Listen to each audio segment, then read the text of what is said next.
So these are cosmetic compasses available in vanilla Minecraft with my texture pack. I have 2 texture packs. One of them is barely default. That's the one I'm using right now. And it has all my features, like for example, I don't know, like even this 3D compass, right? That's not in the other pack because the other pack is only my cosmetic variants. And that's what this update is about. So it's the cosmetic variants that I make that are in both of my packs. Too many renames. That's the pack with all the renames, right? That's what these cosmetic variants are called, renames. And then I have one full pack that is barely default. That's what I'm using and that's what I make. And if you want my full tailored vision of Minecraft by me, right? The full barely default experience, well, you get barely default. And if you only want the infinite cosmetics that I add, you get too many renames. Capiche? You get it? And this video is about the new compasses that I've done. And that's these. We're gonna go over them. But first, I want to show off the new default compass in barely default. So the regular compass has now been made 3D. I think it is the peak way to do it, especially considering how the code for this is set up. A dial that just points north, right? Which is apparently that way. And it just spins around like this, pointing north. And that's all fine and good. But then here comes the first that trick that I have up my sleeve. We're gonna attach it to a lodestone right now. And what you'll see happen is, well, we're in creative mode, so it actually creates another compass, but we can switch to it and look what it does. It adds another dial. So instead of in default, right, where you take a lodestone and, you know, the compass is the same compass, but it just now points towards the lodestone. This one adds another dial, so you still have an eye on north. So now compasses are just like, I don't know, like twice as useful. Always make sure the lodestone your compass is right, because any compass will still always point north by default. So that's really cool. And because of the system I built, most of these renames will also have that functionality. There's a few exceptions to that rule. I still have flat compasses, actually. I'm still able to do it. And these don't change their sprite if you attach them to a lodestone, right? They stay the same. They don't get an extra dial. They just now point towards the lodestone. So I still have simple compasses. But by default, compasses can now have 2 dials. So that's already pretty exciting. So that's just an update basically to the normal compass, right? But as I said already, this is also going to be relevant for all the cosmetic compasses that I've added. And there's quite a theme to it. I'm going to go over them now and you'll catch on to the themes pretty quick, I bet. We're going to start over here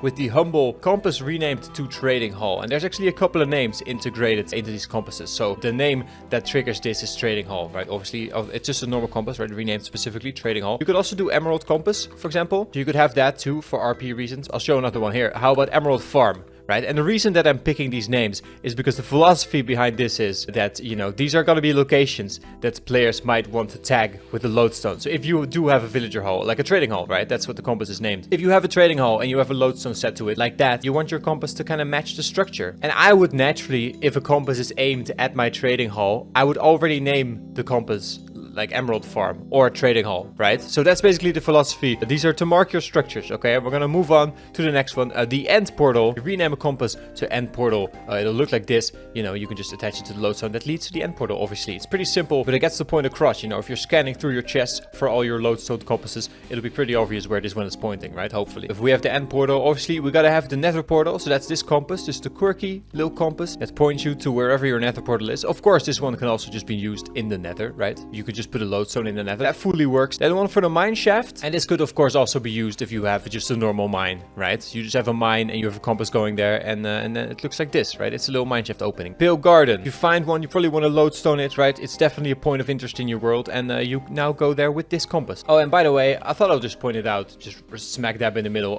All of the purple dials of all the compasses are glowing. In the dark, you can still really clearly see the purple dial and not the red one, right? It is to indicate that it's definitely the primary dial of the compass, right? It's technically a lodestone compass now, right? So, but yeah, lodestone yourself a pale garden biome and find it back with this cool swanky custom compass. Then we have a compass for the Bastion remnants, which is just like a little pig snout and it's used to find your way back there. End city compass, simply a compass renamed End city, could be a point of interest if you're in the end. A compass renamed to ancient city makes this deep slate and skulk compass. Makes sense. You can find your way back to your skulk farm or whatever you got going on. A compass renamed fortress, find your way back to your blaze farm. Now I never go back to my mansions, but I do always make sure to lodestone it, right? Because it feels like a relevant structure to go back to. It's not really, but if you do find one, make a compass, rename it to Woodland Mansion and have this, you know, pretty recognizable, cute little house compass. Pillager outpost, actually practically more useful than a Woodland Mansion compass, right? Because this is a place you can definitely use to make farms. Hey, you get the gist of it. It's a compass shaped like a pillager outpost. That's kind of the whole theme that I have going on there. And all of them as well work with the double dial system, which I just think think is superior, right? Like literally more information. Okay, desert temple or desert pyramid. It's a point of interest. Maybe not one you really have to go back to. Same for the jungle pyramid. But you know, I really wanted to include it, so I did. It's pretty alien looking, you know. This is a good compass to use. Even in roleplay, these could all be used, right? It's a funky looking compass. For example, if you have like a jungle build or whatever, any mossy build. Trial chambers, a big point of interest. You could also call this a copper compass because it is pretty copper. And yeah, I mean, that's it. It's a copper compass, but I think it looks nice, techy. There's a compass that I very commonly use. I rename my compass spawner all the time. It's definitely a point of interest I want to keep track of. Maybe industrial looking compass in a cage, which just kind of checks out for spawners, right? Drill ruins, a custom compass with the palette of that structure. And this one I kind of really like. It is a compass to keep track of witch huts and, for example, datapack biomes like the soggy swamp. I figured this compass kind of fits that biome as well. But even in vanilla, right, you could have a witch farm. And yeah, it's a compass with a witch hat, which is just great. And then I have compasses for all the villages. So a plains village, all the compasses are supposed to kind of have details from the villages, specifically their meeting points, which I thought was an interesting like central point to kind of take for inspo. So the snowy village compass, if you rename a compass a snowy village, right, it could be a location you want to keep track of, then it gets this kind of ice spike radar, which is based on the meeting point of that village. You got a taiga village, it's fairly simple, but you know, the taiga village is pretty neutral as well. Plains village, which has the yellow and white wool details built into it, right, so that should be recognizable at that. Oh, and all the villages have a little emerald in the middle as well. I thought that was sweet, like a little signifier that they're part of a set, sort of, right, because villagers are pretty distinct points of reference, right? You kind of want to go to them, right, and reference them with the compass, definitely, with the lodestone for sure. But also all the variants are kind of the same, so I thought that could nicely tie them together by having the center of the compass be an emerald like that. Of course, there's also the desert village, a little desert house. The way desert houses kind of are, with some terracotta built into it. The savannah village, which has features from a bunch of houses kind of mashed together, but I think it gets the vibe across. A big structure people like to keep track of, an ocean monument, of course. A pretty cool compass, and it has a water layer in it. I mean, it's pretty simple. It does gradually change color, the same way that prismarine does. It ties into the structure very strongly. I always think these compasses, as cool as they are, they always look really bland, like next to the structure, but that's because they blend in perfectly. They're like part of the structure, and then you take it home and you have a bunch of them in your chest, like I keep saying. That's kind of the fantasy, right? I'm trying to sell you on the fantasy, but just explaining it over and over again, I guess. And then my last vanilla structure-based compass that I have is for the amethyst geode. And since these budding amethyst blocks, you can't take these home, right? An amethyst is definitely a point of interest. And the compass there, I don't know if it's super useful because, you know, I don't know, they don't go down, right? But you could still use it, so I figured, you know, it looks pretty nice too, having a compass with kind of these layers that an amethyst forms in. But as you may or may not know, there's also a better default data pack by Cyclops and I. Cyclops is my friend, he's very talented, he does the code and I do the textures. We get together and we do a data pack, and it has a bunch of structures too, and biomes, and I also wanted to include those. But you can also use those named variants if you're not using the data pack. There's more renames than just the vanilla structures. And I'll go over those now. So another village type we have, or a biome type even, is the pumpkin pastures. And the pumpkin pastures is based on a level from Minecraft Dungeons. It's got a really autumny feel, and the village as well, I would say, is really recognizable. So of course I had to have a compass to it, and that's this compass. And yeah, it's like all the other ones. It's basically like a little village house. All these little like square little miniatures. Try to collect them all, right? And like attached to the appropriate biomes, of course. I love this one, and this one actually inspired the idea. So we have added a biome in the Better Default data pack. That's Nostalgia Hills, where everything is programmer art. So it's the old textures, and there's only the simple mobs and the bright grass color, right? It's like a really, like, I don't know, it's like a portal back in time. It's super cool though. Yeah, I wanted a lodestone there, obviously, on the SMP, and I renamed my compass. Before this update was even a thing, I renamed it Nostalgia Hills, because I was like, okay, this is my compass going to Nostalgia Hills, and then it hit me. Of course, I should make compass renames for all of this, because this is how players already use compasses, right? So that's what this update is trying to do, is kind of like lean into the natural vanilla way that people already rename compasses. And I will, of course, also be taking suggestions, right? So please comment below what structures I've missed. I mean, we're only halfway into the video, so maybe watch the thing first, but then definitely comment. Let me know what other point of interest I should include, right, in potential compass update v2. But yeah, the Nostalgia Hills compass, it's pretty simple. It's basically the OG program art compass. It has no custom needle. It's just lodestone or north. Simple rename for a simpler time, you know. But you might like that. Like, you might just rename your compass Nostalgia Hills just for the flat sprite. Maybe you don't like any of the square ones that I've done, and you're just like, give me the Nostalgia Hills compass. That works for me, you know. Go for it. Entirely up to you. My compass for the Crown Mesa, and I really like this one. Its design is basically entirely based on Pama, which is a monster in Minecraft story mode, it's a boss, sort of like this evil computer AI thing. It's a really technological looking compass, so I think this one will also be really useful for RP purposes, right? Creeper woods, the grass colors of the creeper woods, and kind of a stone brick pattern that you would see in Minecraft Dungeons. It's pretty simple, but I did want to include it. And then lastly, mostly lastly, I have a compass for the spider caves. Pretty gross looking compass. It has eggs on it. It's supposed to remind you of the spider queen, because, you know, the spider caves, it's not the biome we have, it's underground biome. One of the mobs that spawns there is the spider queen, and she's just kind of the treasure chest of the biome, like a walking treasure chest, and she's protected by the alpha spiders. Within the barely default datapack, a pretty relevant biome. So yeah, a compass going to it. Makes a lot of sense. And then I added one more compass based on the biome, but that's not in the barely default datapack. And we have no plans on doing it either. I don't think it's like, easily possible to like really replicate the Farlands, but I don't know, I like the Farlands, so I made a compass going to the Farlands. So if you happen to go to the Farlands and then you go back to your base, you know which way it is, which I just think on its own is funny. So that kind of justifies this. I mean, truly like weird looking compass. Like this is so weird. Like this is just a few floating islands, but yeah, it's a valid compass you could use. It works, but we are definitely at the point where we're just sticking dials onto objects, and in this case the object is little floating Farlandish islands, but I think it's cool. It's funny, you know. I don't know. Wait, is this lost? We're not even done. I've added some compasses for mobs, for some mobs, not all mobs, because this was already so much work and I wanted to cover the most important mobs. So these are the mobs that can naturally appear in spawners, except for iron golems, of course. Let's just start at the beginning. A blaze farm compass, right? If you rename a compass to blaze farm, because that's the man-made structure you would be pointing to, right? If you had a lodestone set at your blaze farm, you would probably rename the compass to blaze farm, and then now it has a custom look, which is pretty silly. It's just a compass in the shape of a blaze, or a blaze in the shape of a compass. I don't know, but it works, and I think it's cute and it's distinctive. So there's that. And then the breeze farm, not really from a regular spawner, but you know, people make breeze farms, definitely, right? You just have to check in on them, right, to trigger the spawners every once in a while. Then for zombies, the 3 zombie types. So I have a drowned farm compass, a husk farm compass, and a zombie farm compass, and I think these are great. They're just fat little zombies with their belly out, and their belly button may even be where the nail of the compass comes out of. I'm not sure what's going on here, but I think they look really funny, and that's just kind of why I liked it, you know. I kind of just went with it. It's funny guys. These make me laugh, and I don't know. It's tough to do compasses for all these things, you know. So I was pretty happy with these. And yeah, for your drowned farms, husk farms, and zombie farms. I mean, you get it. And skeletons, again, funny little guys with funky colors to try to like kind of distinct them from each other. So we got regular skeletons for your skeleton farm. A wither skeleton farm, people might have that, right? Pretty relevant. A stray farm, definitely useful. You could get some infinite freezing arrows. So lodestone that, right? I mean, lodestone all of them. Right, that's the point. And then, of course, a bogged farm. The only spawner they come from is in a trail chamber. But sure, that works, right? Next up, yeah, magma cube farm. I really like that detail in bastions. And the compass is pretty cool too. There's just this lava pool. And then the compass itself, there's kind of like layers to it. Then the iron farm compass has a little rose, which I always like as a sad detail for iron golem farms. You know, like a lot of people just start planting their poppies around their golem farms. And it really feels memorialish. And I kind of just wanted to invoke that as well with the iron farm compass. So that's this one, a simple one, but one I'm sure will be naturally used, right? You might already have a compass in your world named this, right? That's kind of the point. I mean, you get it. And then the last mob compasses I have is for spiders and cave spiders. Look, it's a little spider laying with its legs up. That gives you a feeling. That's a funny little guy as well.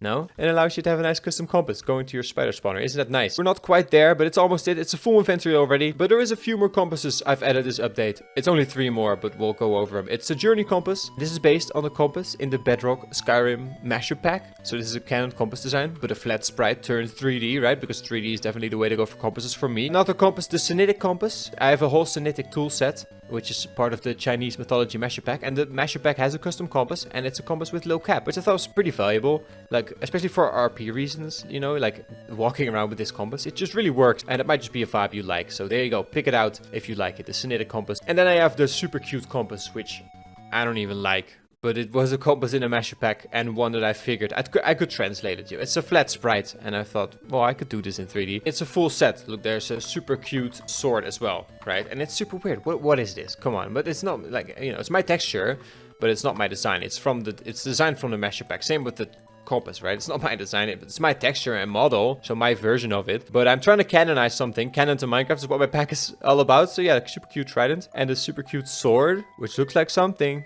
I'm not gonna say it, but you know what it looks like. And the set now has a compass. It's fine. I mean, you know, I did it. I did it. It's a lot of compasses. Oh, we did it. We both did it. We got through the whole video. I think that's all of them. I really hope I didn't skip any. And yeah, the pack is out for free. The 2 packs are out for free. So you either get my whole pack or you only get the cosmetics. But that's all the cosmetics. That's these 2, these wacky ones, right? Because they're all optional. So, you know, I'll put them in the same pack, as well as these compasses. Yeah, it's a whole new world, man. I mean, I think this is pretty huge. It might even encourage exploration sort of thing, right? Because you can, like, I don't know, it feels pretty satisfying to see this whole chest of compasses. I like to imagine that you actually have it in survival, and then every chest kind of represents a journey. Holy, look at this. I forgot a compass. See, I thought I had it all carefully laid out, and I just forgot one. So I have a shulker compass as well, which is funny because I also have an end city compass. So you can choose if you have a shulker farm. Do you want it to point to an end city? Do you want to call your compass end city, or you want to call it shulker farm? And then you get a slightly different design. I mean, I don't know. You know, it's barely default. I always go all out. I'll actually try to go over the code of my compass JSON file. So this is the code that makes it all happen. If you're not a pack maker, then the video's done. Okay, like and subscribe. But if you're a pack maker and you're wondering how I did this, you know, I'll try to explain it to you a little bit. TLDR, I love the new composite condition that we have, where you have type here, you can select multiple things, and composite basically puts 2 models together, right? And it's just so powerful. Basically, what I do is I check for a custom name on the item twice.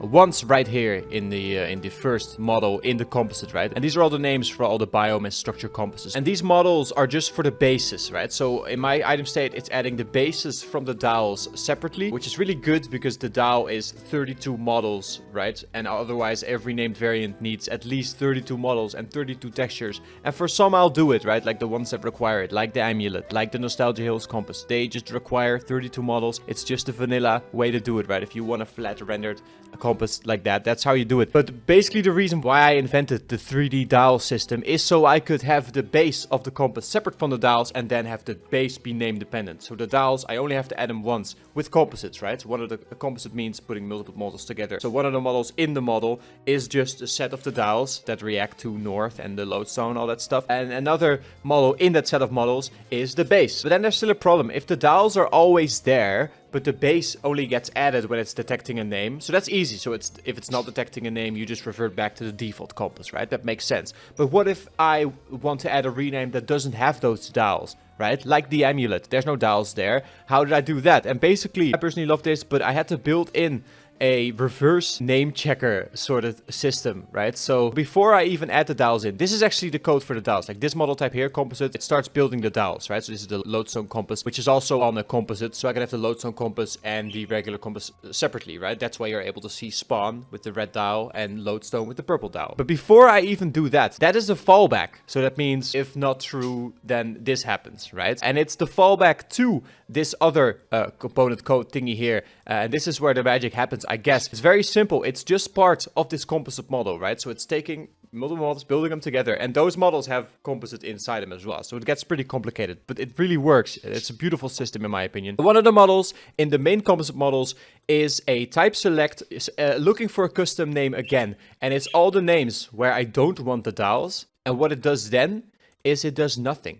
So it's an inverted name detector. So I detect for these names twice because I detect for this name later as well when I'm actually building the amulet compass, for example, right? But in terms of getting rid of the main dowels, that was a big problem. Like if I'm gonna have the dowels always there on a separate composite, how do I then get rid of them again? And that's how you do it. You build in a negative name selector. And I didn't even know that was possible because Minecraft will usually give you an error. Like if a name appears twice anywhere, for example, so this is the Pale Garden compass, right? And this is my list of names that I have included. And if I add another one, and let's say that it's the exact same one, the same name, then the entire item state stops working because it's the same name and Minecraft can't handle it. It's like it gives you an error straight up. So I wasn't even sure if you could include 2 names in the same item state, but you can, and I've done it, and it's cool. It's really neat. The other compasses, they require like 32 variants, right, per model. So this is me building the amulet model. Look, it has for every compass state, it needs a different model, and the dowels need that too. The dowels that are on an individual model to make the whole model work, they need that too, but then they only need it once.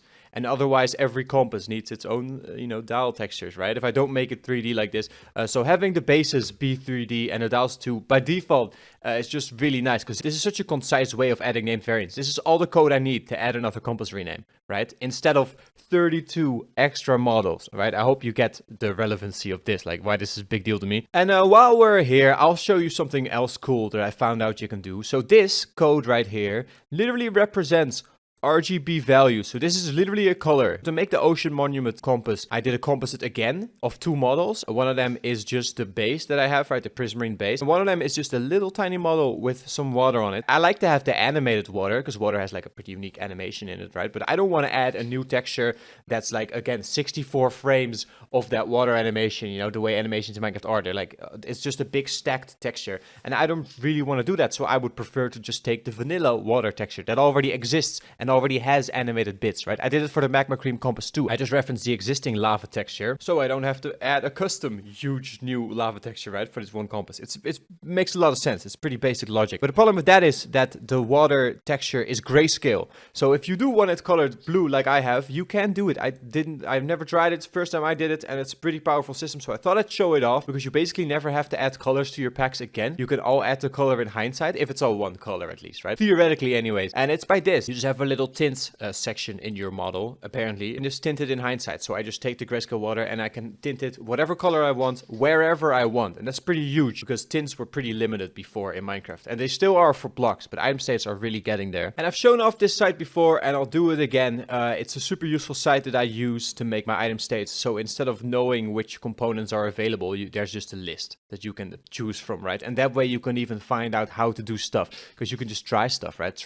Click component, for example, right? And just see what's available. Then you can just learn that way. But also look at this code block that I have right here in the bottom right. Let's go to my JSON file and I am gonna Control A, take all the code and copy it over, and I'm gonna paste it in there. And I'm pretty sure this was already my compass because I was already working on it. But anyways, yeah, you can just put any item state code in here, and it's gonna have these nice drop down menus, right? That just really helps in my opinion. Better yet, if you are gonna do the color thing that I did, this site has a really neat color finder built into it. You can just change the values right here, right? And then it's gonna automatically change the code to what it needs to be to represent those colors, right? So that's pretty neat. And then if you know your edited item state, you just Control A them, or you can download them too. I think there's a download button. So I download it, and now it's look at that. Draft 3. So that's how I do item states, and that's how I did my compass item state. I'm very proud of it. So yeah, this is the actual ending of the video. For the pack makers still watching, like and subscribe, and hope you enjoyed. And my packs are out for free, as well as the Barely Default data pack, which I am just in love with. My friend Cyclops that I work with, he's super talented, and we both want to thank you guys for all the support that we've gotten for these projects. It's been cool to see you guys having fun with this, and we're excited to see how much fun you guys are going to be able to have with these new compasses, right? For Vanilla Java Edition, free out, get them now. Why not? Especially the Too Many Renames pack. It leaves the entire game alone, except for endless extra cosmetics. Why not? Any server you're running, people deserve these cosmetics, right? They're optional. So if any renames, you know, if maybe you don't like all of them, then don't use them, right? And then let other people on the server still do it. Tastes differ, and that's a good thing. And I try to facilitate that with my pack because all renames are entirely optional. It's such a beautiful system, and I've really dragged on this outro now, so I'm gonna go. Bye. Thanks for watching.